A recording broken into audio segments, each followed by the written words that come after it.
ඔයගොල්ලෝ දන්නවා මේ ලෝකේ කිසිම දෙයක් සදාකාලික ක්‍රම ස්වරූපයෙන් තියෙන්නේ නැහැ කියලා. මේකට හොඳ උදාහරණය තමයි දියමන්ති කියන්නේ. දියමන්ති ගත්තොත් අවුරුදු බිලියන ගණනක් මිලියන ගණනක් යනකොට මේ වටිනාකම සෑහෙන අඩු වෙලා මේ මිනිරන් තත්ත්වයට පත් වෙනවා. හරි.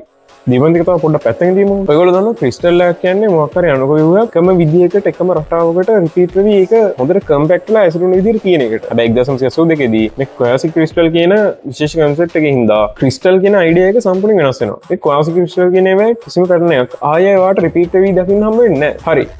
ක්වාසි ක්‍රිස්ටල් කියන එකත් පොඩ්ඩක් පැත්තකින් තියමු. ක්වාසි ක්‍රිස්ටල් කියන්නේ දැන් ක්‍රිස්ටල් කියන්නේ මොකක්ද? ක්‍රිස්ටල් කියන්නේ මොකක් හරි පැටර්න් එකකින් හැදිච්ච එකක්. ඒතර ක්වාසි ක්‍රිස්ටල් කියන්නේ මොකක් හරි පැටර්න් එකක් නැතුව හැදිච්ච අණුක ස්පටික ව්‍යුහයක්. ඒ කියන්නේ රිපීට් වෙන්නේ නැතුව හැදිච්ච ව්‍යුහයක්. එතකොට ටයිම් ක්‍රිස්ටල් කියන්නේ කාලෙත් එක්ක යාගේ අවකාශයේ ස්වරූපය වෙන නැත්නම් අවකාශයේ පිහිටුම් අවකාශයේ තියෙන ව්‍යුහය කාලෙත් එක්ක වෙනස් කරගන්න පුළුවන් නම් ස්වරූප කීපයක් අතරේ උදාහරණයක් වශයෙන් ගත්තොත් එම එක කියන ස්වරූපේ ඉඳන් ආයි දෙක කියන ස්වරූපෙට ගිහලා ආයි දෙක ස්වරූපෙ ඉඳන් එක ස්වරූප වෙනකන් ආයි යනවා. මේකට අපි කියනවා ටයිම් ක්‍රිස්ටල් එකක් කියලා. මොකද කාලයත් එක්ක යාගේ හැඩය වෙනස් වෙන්නේ තැන් දෙකක විතරයි. ඉතින් 2016 දී භෞතික විද්‍යාඥයෝ මේක ලැබ් එකේ ටෙස්ට් කරලා පෙන්නනවා මේක වෙන්න පුළුවන් දෙයක් කියලා. හරි. දැන් අපි දන්නවා ක්වාසි ක්‍රිස්ටල් කියන්නේ මොනවද කියලා. ඊට පස්සේ ටයිම් ක්‍රිස්ටල් කියන්නේ මොනවද කියලා. හැබැයි මේ ළඟදී හොයාගන්නවා ටයිම් ක්‍රිස්ටල් එකක්. හැබැයි ඒක පැටර්න්ස් ආයි එකම විදිහට දකින්න හම්බ වෙන්නේ නැති විදිහට. ඒ කියන්නේ ක්වාසි ටයිම් ක්‍රිස්ටල් එකක්. ඉතින් මේකට පරීක්ෂකව කරන්නේ මිලිමීටර ගණනක දියමන්ති කැලලක් අරගෙන ඒකට පහර දෙනවා නයිට්‍රජන් කදම්බයකින්. එහෙම පහර දීලා මෙයාලා කරන්නේ ඒකේ තියෙන සමහර කාබන් පරමාණු අයින් කරගන්නවා අර නයිට්‍රජන් පරමාණු වලින් රිප්ලේස් කරලා. සමහර තැන් වලින් සම්පූර්ණ කාබන් පරමාණු අයින් වෙනවා. සමහර තැන් වල නයිට්‍රජන් පරමාණු රිප්ලේස් වෙනවා. ඉතින් මේ කරන දේ හින්දා අර මිලිමීටර් ගානක තියෙන කාබන් කැලේ හැදෙනවා